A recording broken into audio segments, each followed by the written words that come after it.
오늘은요, 우리가 흔히 생각하는 아름다움이라는 기준에 아주 도발적인 질문을 던지는 건축가죠. 바로 다니엘 리베스킨트의 세계로 한번 깊숙이 들어가 보려고 합니다. 그의 건물들은 왜 우리를 편하게 두지 않는 걸까요? 그 비밀, 지금부터 함께 파헤쳐 보시죠.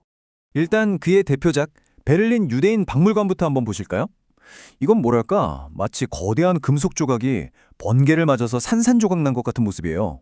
균형감 같은 건 찾아볼 수 없고 온통 날카로운 선과 비틀린 형태뿐이죠. 이걸 보고 있으면 어딘가 마음이 좀 불편해지지 않으세요? 아니 도대체 왜 이런 건물을 짓는 걸까요? 보통 건축이라고 하면 우리에게 안정감과 편안함을 줘야 하는 거 아닌가요? 바로 이 질문이야말로 리베스킨트 건축의 수수께끼를 푸는 가장 중요한 열쇠가 됩니다. 그 해답을 찾기 위한 첫 번째 단서는요, 바로 건축가 자신, 다니엘 리베스킨트라는 사람의 삶 속에 숨어 있습니다.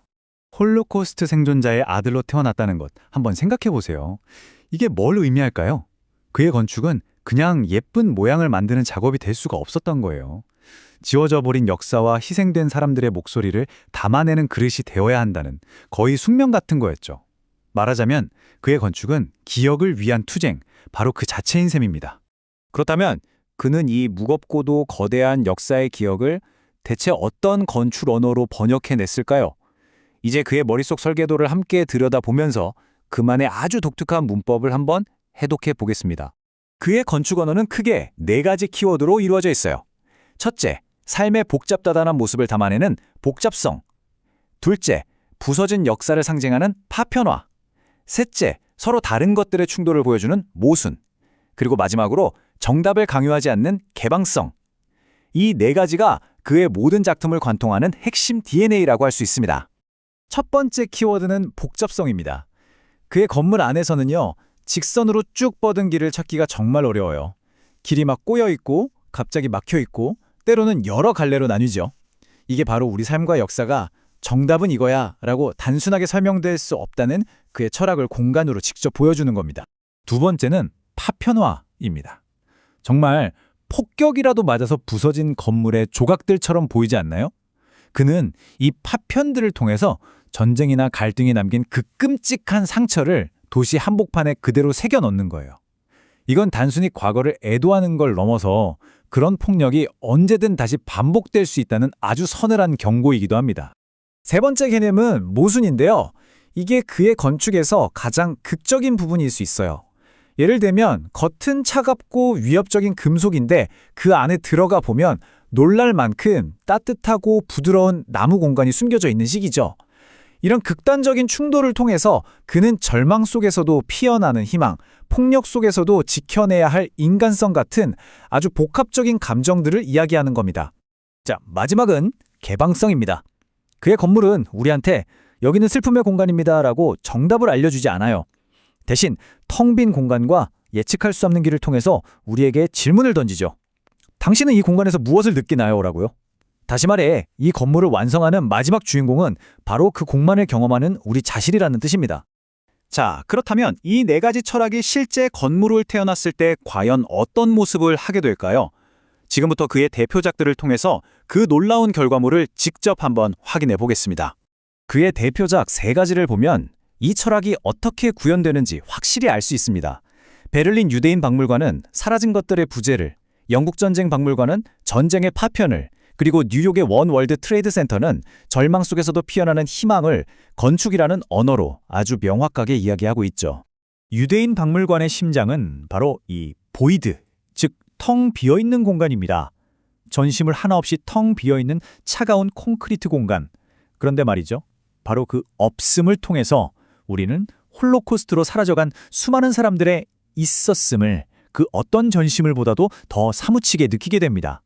때로는 침묵이 가장 큰 외침이 될 수 있다는 걸 보여주는 거죠. 맨체스터에 있는 영국 전쟁박물관은요, 마치 전쟁 때문에 산산조각난 지구의 파편 3개를 억지로 이어붙인 듯한 모습이에요. 이 조각들은 각각 육지, 바다, 하늘에서의 전쟁을 상징합니다. 관람객들은 일부러 기울여 놓은 바닥과 불안정한 구조 속을 걸으면서 전쟁이 한 개인의 삶을 어떻게 뒤흔들고 파괴하는지를 머리가 아니라 온몸으로 직접 체험하게 되는 거죠. 9.11 테러가 있었던 바로 그 자리, 그라운드 제로에 세워진 원 월드 트레이드 센터.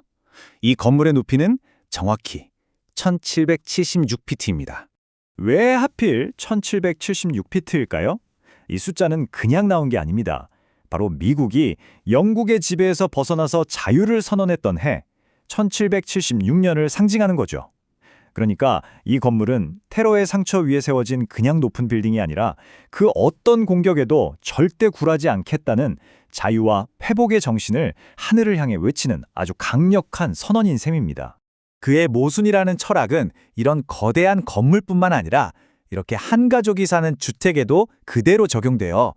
겉에서 보면 누가 봐도 사람이 살 수 없을 것 같은 날카로운 금속 조각 같은데 그 안으로 들어서는 순간 외부의 모든 혼란으로부터 가족을 완벽하게 보호하는 세상에서 가장 아늑하고 따뜻한 공간이 펼쳐지는 거죠. 이처럼 리베스킨트는 단순히 건물을 짓는 걸 넘어서 건축이란 과연 무엇이어야 하는가? 라는 아주 근본적인 질문을 우리에게 던졌습니다. 이제 그가 건축계에 남긴 영향과 미래를 향한 그의 비전은 무엇인지 한번 살펴보겠습니다. 핵심은 바로 이거예요. 그는 아름다움은 곧 편안함이라는 우리의 고정관념에 정면으로 도전했습니다. 건물이란 게 단지 비를 피하고 잠을 자는 효율적인 공간, 그 이상이 될 수 있다는 거죠. 때로는 우리를 불편하게 만들고 슬픔을 마주하게 함으로써 역사를 기억하고 미래를 성찰하게 만드는 강력한 매체가 될 수 있다고 믿었던 겁니다. 그리고 이런 책임감은 자연스럽게 미래 세대를 향한 지속 가능성에 대한 고민으로 이어집니다. 그에게 친환경 건축은 그냥 유행을 따라가는 게 아니에요. 과거의 상처를 기억하는 것만큼이나 중요한 건축가의 윤리적 책임인 거죠. 급진적인 형태, 그러나 인간적인 공간, 바로 이 한마디가 그의 모든 것을 말해줍니다. 아무리 파격적이고 해체적인 형태를 하고 있더라도 그 모든 것의 끝에는 결국 상처받은 인간을 위로하고 성찰하게 만들고 그럼에도 불구하고 희망을 이야기하려는 목적이 있다는 것. 이것이 바로 그의 건축이 도달하고자 하는 최종 목적지입니다. 오늘 내용은 이 질문으로 마무리해볼까 합니다. 건축은 우리를 그저 편안하게 감싸주기만 하면 되는 걸까요? 아니면 때로는 우리를 막 흔들고 불편한 진실을 마주하게 하면서 도전해야 하는 걸까요?